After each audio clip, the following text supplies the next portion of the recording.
Open your fridge right now, and you'll find a miracle of modern laziness. Cold beer, leftover pizza, maybe a suspicious yogurt that expired 3 months ago, but hey, it's still chilled, so you pretend it's fine. Now imagine living in the Wild West. No refrigerator, no freezer, not even an icebox. Yet their food lasted through brutal winters, long hunts, and migrations across endless plains. Their methods didn't just keep them alive. They were so effective that modern survivalists still copy them. So, how did Native Americans preserve their food while settlers were still trying to figure out how not to die of dysentery? Let's begin with the most brutal, low-tech method of all, letting the sun and wind do the dirty work. Sun and wind, drying, plains, survival, 101. On the open plains, the sun wasn't just trying to give you heat stroke, it was the ultimate food dehydrator. After a successful bison hunt, the real challenge wasn't the kill, but the meat. A single animal could weigh more than 1 ton. That's over 2,000 pounds, far more flesh than a tribe could eat fresh. To avoid waste, women sliced the meat into thin strips and spread it across racks, rocks, or hide-stretched frames. With enough heat and air, the flesh hardened into jerky that could last for months. It wasn't gourmet. Chewing on dried bison sometimes felt like gnawing leather straps, but the nutritional punch was undeniable. Dried meat was light, portable, and could be rehydrated in stews. Hunters carried it on long rides, warriors packed it for raids, and families stored it as insurance against lean months. Children grew up gnawing on jerky as casually as modern kids snack on granola bars. It was both food and training for tougher jaws. Drying wasn't limited to meat. Berries like chokecherries and service berries were mashed into pastes, spread thin, and dried into fruit leather. Primitive energy chews that brightened otherwise bland meals. Roots and wild plants could also be sliced, dried, and tucked away for soups later.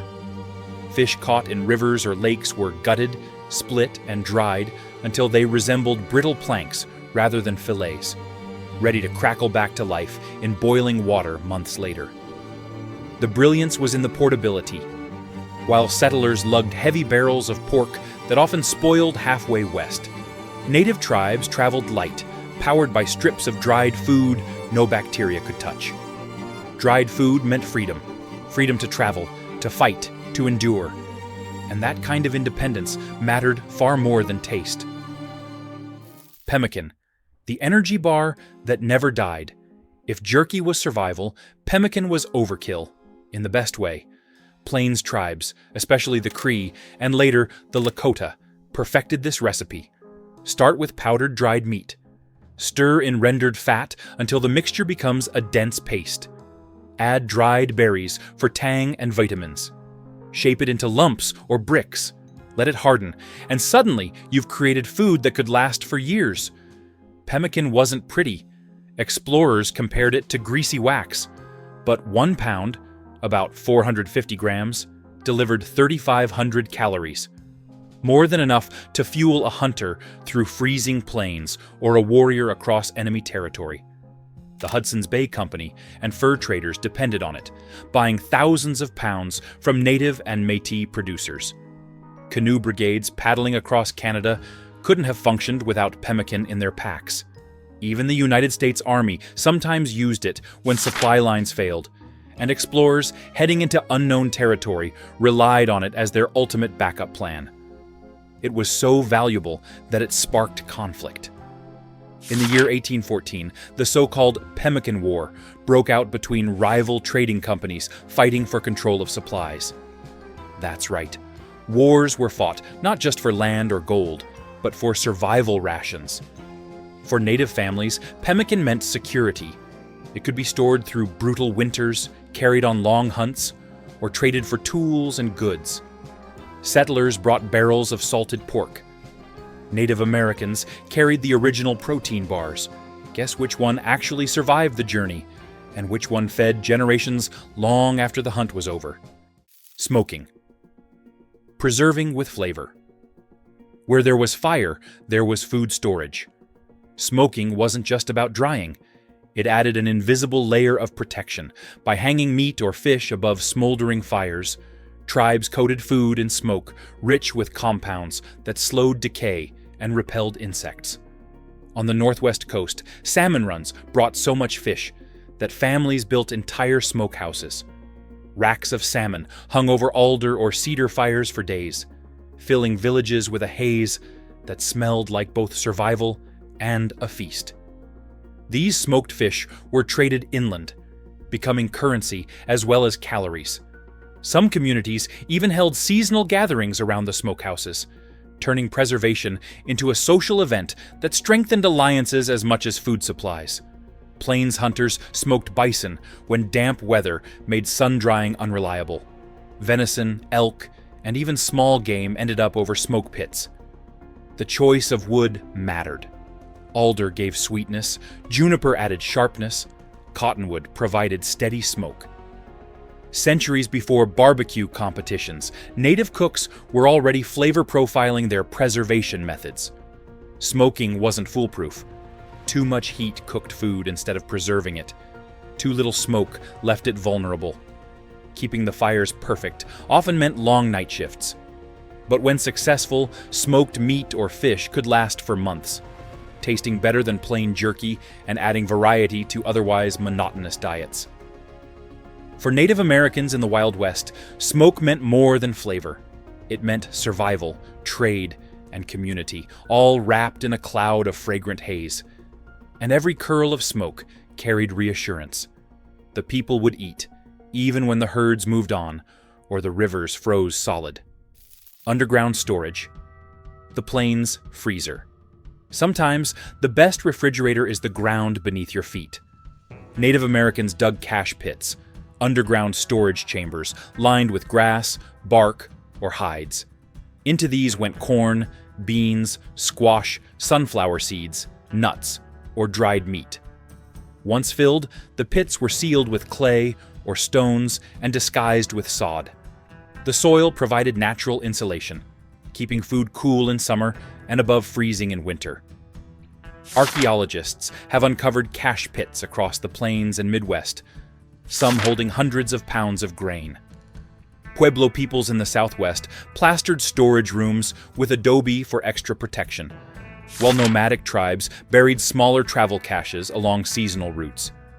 Families sometimes marked their pits with subtle signs only they could recognize, ensuring no outsider stumbled across months of hard work. Done right, cache pits were brilliant. Food stayed edible for months. Families had backup reserves when hunts failed. Communities could plan for winter instead of gambling on luck. Hunters could even return from long journeys, knowing a hidden supply waited where they had buried it weeks earlier. A kind of prehistoric food bank. But mistakes were costly. A damp pit turned into a moldy disaster. Insects, rodents, or curious bears sometimes raided them. And in times of conflict, enemy raiders deliberately dug up caches to starve their foes. These underground pantries were as strategic as they were practical, doubling as both lifeline and potential target. Still, the system worked. While settlers struggled with root cellars and spoiled barrels, Native Americans had been perfecting underground storage for centuries. The earth itself was their freezer, silent and dependable, preserving hope as well as food beneath the soil. Maple sugar and syrup, sweetness. That lasted on the plains, survival meant bison. In the Northeast, survival meant maple trees. Tribes like the Algonquin and Iroquois tapped sugar maples each spring, carving notches in trunks and collecting sap in birch bark containers. Sap looked like water, but after hours of boiling, it thickened into syrup. Kept over heat even longer, it crystallized into solid sugar bricks that could be stacked, stored, and traded. Unlike fragile berries or perishable meat, maple sugar sat quietly through the seasons, waiting to sweeten meals or energize travelers. Entire households depended on those bricks to brighten winter diets heavy on cornmeal and dried meat, offering not just calories, but a rare sense of comfort. Maple harvest was a community event. Families camped in sugar groves, tending kettles day and night. Ceremonies celebrated the leader of the trees. Kids snuck tastes straight from dripping taps. Beyond sweetness, sugar acted as a preservative. Berries or nuts coated in syrup hardened into early candies that lasted for months. The work was exhausting but joyful, turning the otherwise bleak end of winter into a season of hope and abundance. Even in the 19th century, Ojibwe and other tribes still traded maple sugar to settlers, exchanging it for tools, cloth, and weapons. Abolitionists in the Northeast even promoted it as an alternative to slave-produced cane sugar. In other words, maple sugar was more than food. It was survival, culture, and politics rolled into one sticky package. Corn storage. Life beyond the hunt. Corn wasn't just a side dish, it was the backbone of entire civilizations. Pueblo, Cherokee, and Iroquois families dried corn cobs, shelled kernels, and stored them in raised cribs or clay vessels to keep pests away. Dried cornmeal could last for months, turning into stews, breads, or porridges long after the harvest ended. In the Southwest, corn wasn't just food, but identity. Pueblo peoples plastered storage rooms to keep insects out, treating corn as sacred. On the plains, surplus corn often ended up in cache pits, forming a reliable reserve for hard winters. Corn was also central to ceremonies and seasonal rituals, with harvest festivals reinforcing its role as both sustenance and symbol. Beyond storage, processing mattered. Nixtamalization, soaking corn in lime or ash, made it more nutritious and longer lasting. Fermented corn drinks and porridges offered variety and kept well. In a world where protein came and went with hunting luck, corn's steady supply anchored diets and communities. For settlers, spoiled flour was a disaster. For Native Americans, properly stored corn meant stability, trade, and survival, season after season. Corn moved across trade networks, carried in baskets or sacks, turning surplus into opportunity and ensuring that no community faced winter entirely alone. Fermentation, not just for hipsters. Long before kombucha hit trendy cafes, Native Americans were fermenting food out of necessity. Fermentation didn't just preserve, it transformed, taking the raw harvest and turning it into something sturdier, safer, and often more digestible. In the Southwest, Pueblo peoples sometimes fermented corn into sour porridges or drinks that resisted spoilage. In the North, fish buried in pits fermented into pungent reserves that lasted through lean months. Even berries were occasionally allowed to ferment, producing nutrient-rich, tangy pastes. Fermentation carried risks. Too much rot turned food toxic. But done right, it not only extended shelf life, but also improved nutrition. Nixtamalized and fermented corn, for example, released niacin, preventing diseases settlers later suffered when they ate plain cornmeal. Fermented foods also provided probiotics that aided digestion, giving communities an invisible health advantage long before modern science explained why. This wasn't about artisan recipes. It was survival science, using microbes as allies. While settlers mocked strange, spoiled foods, Native Americans quietly harnessed fermentation to outlast the seasons. Clay, gourds, and baskets. Tupperware. 1800s edition. Food storage needs containers, and Native Americans had plenty. Clay pots fired in open kilns kept grain and dried vegetables safe. Hardened gourds served as lightweight portable vessels. Woven baskets, sometimes sealed with pine pitch or clay, held everything from nuts to dried fruit. These weren't crude stopgaps. Pottery shards across the Southwest reveal carefully designed jars built for long-term storage. Some were tall and narrow to deter rodents. Others were wide-mouthed for communal use. Gourds were grown not just for eating, but specifically for containers, dried and hollowed into natural canteens or food jars. Some baskets were so tightly woven they could hold water. Even in the Wild West, when metal pots and glass jars entered through trade, traditional containers remained vital. They were cheaper, lighter, and repairable with local materials. Think of it as the original Tupperware party, without plastic, but with equal importance for everyday survival. Winter as refrigerator, nature's cold storage. Sometimes the environment itself lent a hand. In northern regions, winter cold served as the ultimate freezer. Freshly hunted game could be stored in snowbanks or hung outdoors, frozen solid until needed. Fish pulled from icy rivers could be packed in snow and last for weeks. This method was simple but risky. Predators smelled the meat as easily as humans did. A poorly secured cache might feed wolves instead of families. Blizzards could also bury food so deeply that finding it again became its own survival challenge. Still, for tribes in the Great Lakes or Rockies, the cold months doubled as storage season. Winter's natural refrigeration allowed flexibility. Instead of rushing to dry or smoke every cut, some meat could simply freeze in nature's icebox. Settlers adopted the same trick, burying meat in snow or carving ice blocks for makeshift cellars. But Native Americans had been using snow storage long before wagons rolled west. For them, winter wasn't just an enemy, it was also a tool. If you could survive the cold, it could keep your food fresh long enough to see spring. Trade and seasonal movement, survival by sharing preservation, wasn't just about techniques. It was about strategy. Nomadic groups like the Comanche or Sioux didn't build vast stores. Instead, they relied on seasonal cycles and trade.